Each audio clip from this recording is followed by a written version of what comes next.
Hello friends, आज की movie है एआई राइजिंग। कहानी की शुरुआत होती है 22वीं शताब्दी से, जहां हम कैपिटलिस्ट सोसाइटी को देखते हैं जो पृथ्वी के रिसोर्सेज को पूरी तरह से बंद कर चुके हैं और अब उनकी ही जिम्मेदारी है कि वो पृथ्वी पर बैलेंस बनाएं। और दुनिया की बड़ी बड़ी कंपनीज अपने स्पेस प्रोग्राम को बढ़ाने का सोच रही हैं ताकि वो दूसरे प्लेनेट पर रिसोर्सेज ढूंढ पाएं। उन्हीं में से एक कंपनी है एडलरेजी कॉर्पोरेशन, जो अपना एक मिशन लॉन्च करने वाला है अल्फा सेंचुरी एक्सप्लोर करने के लिए, ताकि फ्यूचर में उस प्लेनेट को कॉलोनाइज किया जा सके।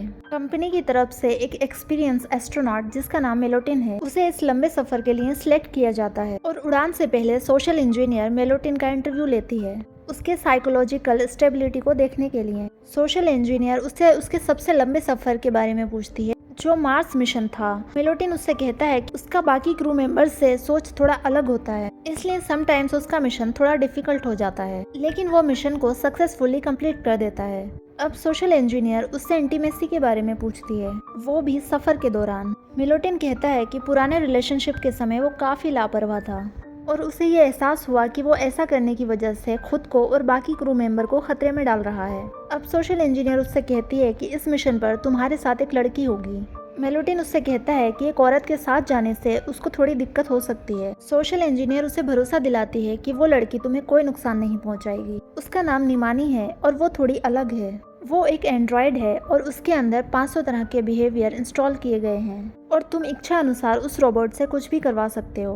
अब मेलोटिन उससे कहता है कि निमानी उसके लिए एक खिलौने से ज्यादा कुछ नहीं होगी। सोशल इंजीनियर उसे बताती है कि निमानी के अंदर खुद से नई नई चीजें सीखने की कैपेबिलिटी होगी। मेलोटिन उससे पूछता है कि क्या वो चुन सकता है कि एंड्रॉयड किस तरह दिखेगी। अब सोशल इंजीनियर उसे बताती है कि निमानी बिल्कुल तुम्हारी माँ की शक्ल की होगी। इसके बाद कंपनी निमानी के फिजिकल को एडजस्टमेंट करने लगती है। अब मेलोटिन अपनी जर्नी के लिए तैयार हो रहा है तो उसका कंप्यूटर उसे इन्फॉर्म करता है कि स्पेसक्राफ्ट के 3 तरह के मोड होते हैं। पहला रिकमेंड मोड, जिसमें कंपनी के द्वारा दिया गया प्रोटोकॉल को फॉलो करके कंपनी शिप को कंट्रोल खुद करेगा। दूसरा है कस्टम मोड, जिसमें पायलट खुद जहाज को कंट्रोल कर सकता है। तीसरा है एडवांस मोड, जिससे पायलट कंपनी के दिए हुए गाइडलाइन को ओवरराइड करते हुए अपने तरीके से कंट्रोल कर सकता है, लेकिन ये सिर्फ उन यूजर्स के लिए है जिनका सिक्योरिटी क्लियरेंस हो चुका है। सोशल इंजीनियर मेलोटिन के चूज किए कस्टम मोड को अप्रूव कर देती है। अब स्पेसक्राफ्ट अल्फा सेंचुरी की ओर निकल जाता है। सफर के 19वें दिन में कंप्यूटर निमानी में एक ऑपरेटिंग सिस्टम इंस्टॉल करता है जिसका नाम टीफा है। मेलोटिन निमानी को देखता है और उसे इंटीमेट मोड में डाल देता है। मेलोटिन को ऐसा लगता है कि एंड्रॉयड से इंटीमेट करना उसके लिए आसान नहीं होने वाला, क्योंकि वो भले ही एक खूबसूरत औरत की तरह दिखती है लेकिन उसका बिहेवियर नेचुरल नहीं लगता। मेलोटिन ये भी कहता है कि निमानी से जो भी कहा जाता है वो सब कुछ करती है बिना किसी ऑब्जेक्शन के, लेकिन मेलोटिन ने अभी तक ऐसा कुछ नहीं किया जो वो निमानी का भरोसा जीत सके। इसके बावजूद वो निमानी के साथ अपने इंटीमेसी वाली ज़रूरतों को पूरा ज़रूर करता है। अब वो उस रोबोट को कन्वर्सेशन मोड में डाल देता है। अब निमानी उससे उसके पिछले रिलेशनशिप के बारे में पूछती है कि पिछले रिलेशनशिप में उसके साथ क्या हुआ था। अब मेलोटिन उससे कहने लगता है कि उसे इंटीमेसी प्रॉब्लम्स हैं। निमानी उससे कहती है कि रिलेशनशिप में प्रॉब्लम्स तो होते ही हैं, लेकिन इसका मतलब ये नहीं कि वो इंसान तुम्हारे लिए गलत हो। मेलोटिन नोमानी की बातों को सीरियसली नहीं लेता, क्योंकि उसे लगता है कि इस रोबोट को ऐसा कहने के लिए प्रोग्राम किया गया है। उनका सफर जारी रहता है और अब मेलोटिन निमानी को और इसके बिहेवियर मोड को चेक करता है और एक दिन उसे समझ आ जाता है कि ये एंड्रॉयड थोड़ी सी शर्मीली है। निमानी के डांस करने के बाद मेलोटिन उसे जबरदस्ती किस करता है, जिससे एंड्रॉयड थोड़ी सी झिझक जाती है, लेकिन मेलोटिन उसके बाद भी उसके साथ जबरदस्ती इंटीमेट होता है। जब वो सो रहा था तो निमानी उसे देख रही थी और अपनी डायरी में नोट करती है। उसे लगता है कि जो आज हुआ वो 1 हफ्ते बाद होना चाहिए था। अब सोशल इंजीनियर से बात करने के बाद मेलोटिन कहने लगता है कि उसके लिए ये सफ़र निमानी के बगैर ज़्यादा अच्छा होता, क्योंकि उसे अकेले काम करना पसंद है, लेकिन फिर भी वो कहता है कि दोनों के बीच मेलजोल अच्छी तरह बन रही है। सोशल इंजीनियर मेलोटिन से निमानी को सर्विस मोड में डालने को कहती है।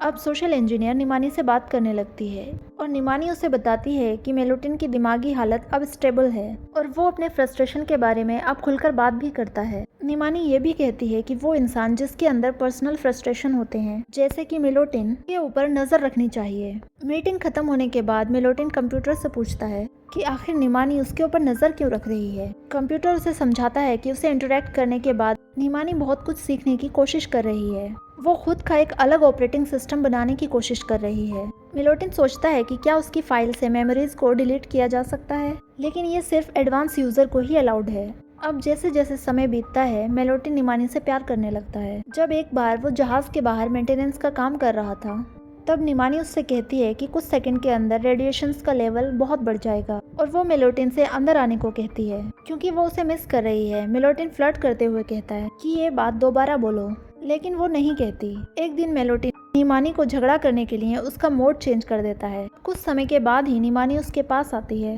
और मिलोटिन के खराब हाइजीन को लेकर उसे बहुत डांटती है। इसके बाद वो निमानी को सिडक्शन मोड में डाल देता है और तभी अचानक से उस रोबोट का बात करने का तरीका एकदम बदल जाता है। लेकिन रोबोट मिलोटिन से कहती है कि तुम जो मेरे साथ कर रहे हो उसे ऐसा करना बिल्कुल पसंद नहीं। अब मिलोटिन थोड़ा हैरान हो जाता है कि झगड़े के बीच में निमानी ने जो कुछ भी कहा। इसके बाद वो कंप्यूटर से पूछता है कि निमानी के अंदर से अगर टीफा अनइंस्टॉल कर दिया जाए तो क्या होगा। तब कंप्यूटर बताता है कि निमानी फिर भी काम करेगी अपने सॉफ्टवेयर का इस्तेमाल करके, जो वो अपने एक्सपीरियंस के बलबूते पर बना रही है। लेकिन कंप्यूटर मिलोटिन को वार्न कर देता है कि अगर ऐसा करने पर रोबोट का परफॉर्मेंस खराब हो जाएगा। टीफा सॉफ्टवेयर की वजह से ही रोबोट इंसानों की बात मानती है। कहने का मतलब ये है कि अगर उसके अंदर से टीफा हटा दिया जाए तो निमानी एक इंसान बन जाएगी, यानी वो अपने मन मुताबिक काम कर पाएगी। कंप्यूटर उसे ये भी कहता है कि निमानी के अंदर थेरेपी देने की क्षमता भी है, जो मिलोटिन के मेंटल हेल्थ को आराम दिला सकती है। अब वो उसके साथ थेरेपी सेशन में जाता है जहाँ वो काफ़ी क्यूरियस था। निमानी के अंदर आए बदलाव को देखकर वो सोचता है कि निमानी अपनी पर्सनालिटी खुद डेवलप कर रही है, मतलब कि वो एक इंसान की तरह बर्ताव कर रही है, लेकिन उसके अंदर जो प्रोग्रामिंग है वो उसको रोक रही है। मिलोटिन कहता है कि वो सोच नहीं पा रहा कि अगर निमानी आज़ाद हो गई तो वो क्या क्या कर पाएगी। वो ये भी कहता है कि एक बटन दबाकर वो निमानी के साथ कुछ भी कर सकता है, लेकिन कभी वो निमानी का गंदा इस्तेमाल नहीं करेगा। अब निमानी अपना इंटीमेसी वाला बटन दबाकर उसे किस करने लगती है। निमानी के हार्डवेयर चेकिंग के दौरान कंप्यूटर उसके अंदर अचानक टेम्परेचर इंक्रीज डिटेक्ट करता है, इसीलिए इमरजेंसी प्रोटोकॉल शुरू हो जाता है, जिससे एयर लॉक बंद हो गया था और निमानी अनकॉन्शियस हो गई थी। अब जैसे ही टेम्परेचर नॉर्मल हो जाता है, प्रोटोकॉल बंद कर दिया जाता है। अब मिलोटिन निमानी को चेक करने जाता है तो निमानी उसे बताती है कि उसे रिबूट किया गया था क्योंकि उसका प्रोसेसर कुछ ज़्यादा ही हीट हो गया था। कुछ दिन के बाद मिलोटिन निमानी के अंदर से टीफा अनइंस्टॉल करने की कोशिश करता है। तब कंप्यूटर उसे याद दिलाता है कि ऐसा करने के लिए तुम्हें एडवांस यूज़र होना पड़ेगा और तुम्हें कंपनी की तरफ से सिक्योरिटी क्लियरेंस को भी पास करना होगा। जब निमानी अपना बैटरी रिचार्ज कर रही थी तब मिलोटिन एक तार से छेड़छाड़ करता है, जिससे पावर शॉर्टेज होता है और उनका स्पेसशिप रास्ते से भटक जाता है। अब मिलोटिन किसी तरह अपने जहाज को रास्ते पर ले आता है। अब कंप्यूटर उसे एडवांस यूजर का एक्सेस दे देता है। इसके बाद वो अपने एक्सेस का यूज करके निमानी के अंदर से डिफॉल्ट ऑपरेटिंग सिस्टम हटा देता है। कंप्यूटर उसे वार्न करता है कि इसके बाद जो होने वाला है वो बहुत बुरा भी हो सकता है, यहाँ तक कि निमानी उसकी बात नहीं भी मान सकती है। लेकिन मिलोटिन कंप्यूटर की बात नहीं मानता।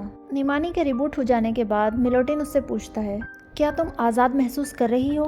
तब निमानी उससे कहती है कि बिल्कुल भी नहीं, क्योंकि उसके अंदर जितने भी सॉफ्टवेयर हैं वो उसी कंपनी के हैं जिसने उसे बनाया। मिलोटिन निमानी से अपने प्यार का इजहार करता है, लेकिन निमानी कहती है कि तुम्हारा ये प्यार तुम्हें इस मिशन से भटका देगा। वो ये भी कहती है कि वो शायद इस मिशन में बोझ बन गई है, इसलिए वो कहती है कि वो अब एक दूसरे के साथ नहीं सोएंगे। अब मिलोटिन उसे ऐसा करने के लिए मना करता है और वो उसे जबरदस्ती किस करने की कोशिश करता है। तब निमानी उसे धक्का देकर जमीन पर गिरा देती है। अब इंटीमेट ना होने की वजह से दोनों का रिलेशनशिप दिन पर दिन बिगड़ता जा रहा था। मिलोटिन को ऐसा लगता है कि निमानी जबरदस्ती करने की वजह से सिर्फ उसे सजा दे रही है, लेकिन निमानी उसे समझाती है कि तुम्हारे दिमाग में बस यही ख्याल है कि मेरे जैसा एंड्रॉयड सिर्फ इसी काम के लिए बनाया जाता है। मिलोटिन उसे समझाता है कि तुम्हारी तरह और कोई रोबोट नहीं है जो आज़ाद है। तब निमानी उसे समझाती है, तुमने मेरे अंदर से प्रोग्राम को अनइंस्टॉल किया है, सॉफ्टवेयर नहीं हटाया है। मैं अभी भी उसी कंपनी की हूँ। सोशल इंजीनियर से बात करते वक्त मिलोटिन उसे बताता है कि निमानी के अंदर से वो डिफ़ॉल्ट सिस्टम अनइंस्टॉल कर चुका है और वो ये भी कंप्लेन करता है कि निमानी ने उसे चोट पहुंचाने की भी कोशिश की। सोशल इंजीनियर उससे कहती है कि ये करके तुमने खुद को खतरे में डाल लिया है और अपने किए का नतीजा तुम खुद भुगतोगे। फिर वो उससे बाहर जाने के लिए कहती है ताकि वो निमानी से अकेले में बात कर सके। सोशल इंजीनियर निमानी से पूछती है कि क्या वो अभी भी मिशन कंप्लीट करने की हालत में है और वो जवाब देती है कि वो अपनी तरफ से पूरी कोशिश कर रही है मिलोटिन को सही रास्ते पर लाने की। सोशल इंजीनियर उससे पूछती है कि क्या तुम अभी भी कंपनी के नियम के मुताबिक काम कर रही हो निमानी हाँ कहते हुए जवाब देती है कि उसका प्रायोरिटी ये मिशन है। अब जैसे जैसे दिन गुजरता है मिलोटिन बहुत ज्यादा डिप्रेस होने लगता है क्योंकि उसका रिलेशनशिप अब पहले जैसा नहीं रहा, सब कुछ खत्म हो चुका था। एक दिन हेल्थ चेकअप के दौरान कंप्यूटर कहता है कि मिलोटिन का शरीर तो ठीक है लेकिन उसका मेंटल हेल्थ पूरी तरह से टूट चुका है। कंप्यूटर निमानी से उसके सेक्सुअल डिजायर के बारे में पूछता है, जिस पर वो कहती है कि उसका डिजायर अभी भी पूरा नहीं हुआ। कंप्यूटर डायग्नोसिस दिखाता है कि मिलोटिन दिन पर दिन बहुत ज्यादा डिप्रेस होता जा रहा है और उसे प्रोफेशनल की हेल्प चाहिए। निमानी भी मिलोटिन के लिए फिक्र कर रही थी। उसे समझ आ गया है कि मिलोटिन ने कितना कुछ किया है उसे इंसान बनाने के लिए। निमानी उससे पूछती है कि अगर तुम्हें इतना ही दर्द होता है तो मुझे शट डाउन क्यों नहीं कर देते, लेकिन मिलोटिन कोई जवाब नहीं देता। कुछ समय के बाद निमानी कंप्यूटर से बात कर रही होती है कि मिलोटिन के डिप्रेशन को कैसे ठीक किया जाए। कंप्यूटर कहता है कि अगर डिप्रेशन को खत्म करना है तो रीजन को भी खत्म करना होगा। निमानी समझ जाती है कि डिप्रेशन का कारण वो है, लेकिन वो खुद को शट डाउन नहीं कर सकती क्योंकि उसके अंदर सेल्फ डिस्ट्रक्शन प्रोटोकॉल नहीं है और वो सोचने लगती है कि उसको खुद को किसी तरह बंद करने के बारे में। एक दिन मिलोटिन निमानी की आंख से आंसू गिरते देखता है, लेकिन उसे लग रहा था कि निमानी सिर्फ रोने का नाटक कर रही है।